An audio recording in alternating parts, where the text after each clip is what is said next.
की तरह मैं उसको एनालिसिस करूं तो सरकार 4 प्रमुख मुद्दों पर घिरी हुई है।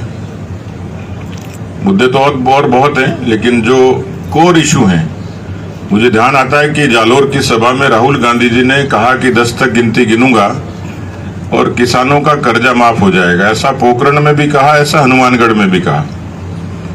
राजस्थान के अनेक किसानों ने इसलिए आत्महत्याएं की कि उनकी कर्जा माफी नहीं हुई, जमीनें उनकी नीलाम हो गई।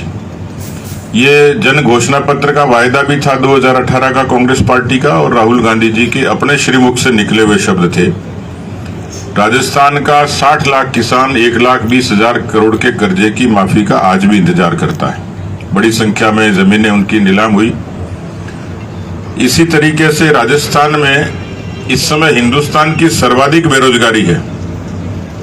Centre for monitoring of Indian economy एक संस्था है। उस संस्था का आकलन है कि 32.3% की बेरोजगारी ये भारत में राजस्थान में सर्वाधिक है।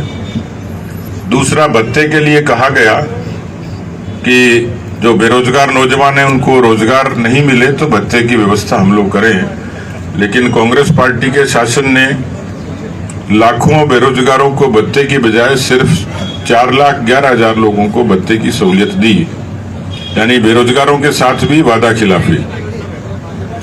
तीसरा पक्ष है भ्रष्टाचार। मेरे ख्याल से अशोक गहलोत जी के राज में राजस्थान में भ्रष्टाचार अब शिष्टाचार हो गया। पिछले दिनों मैंने एक देखा मेन्यू कार्ड, जैसे रेस्टोरेंट में डिशेस का मेन्यू कार्ड होता है कि मसाला डोसा इतने का मिलेगा, इडली इतने की मिलेगी, सांभर इतने का मिलेगा। तो प्रदेश में पहली बार हुआ कि एक मेन्यू कार्ड, उसमें अधिकारियों ने उस बात को स्वीकार किया कि करप्शन है।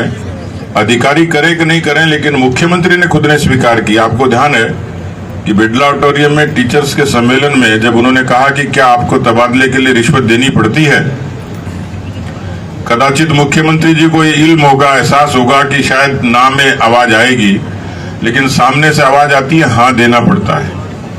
वो दोबारा पूछते हैं कि क्या तबादले के लिए रिश्वत देनी पड़ती है, मुख्यमंत्री जी को सामने से जनता बोलती है हाँ देना पड़ता है। पब्लिक डोमेन में इस तरीके से स्वीकार की गई बात पर तो एसीबी को मुकदमा दर्ज करना चाहिए था कि वहां शिक्षा मंत्री उस समय मौजूद थे। एक बयान मुख्यमंत्री जी का और आता है, उससे पहले मुख्यमंत्री 2018 के कैंपेन में जब बात करते हैं तो कहते हैं हम जीरो टॉलरेंस पे काम करेंगे, हम पारदर्शी सरकार चलाएंगे। लेकिन वो मुख्यमंत्री ऐसा ही नजर आता है, कहता है मेरे महकमे में भ्रष्टाचार है तो मैं क्या करूं। तो करप्शन ये राजस्थान में मुझे लगता है कि मुख्यमंत्री जी ने अपनी कुर्सी बचाने के लिए लूट और झूठ इन दोनों को छूट दे दी। लूट भी है, झूठ भी और झूठ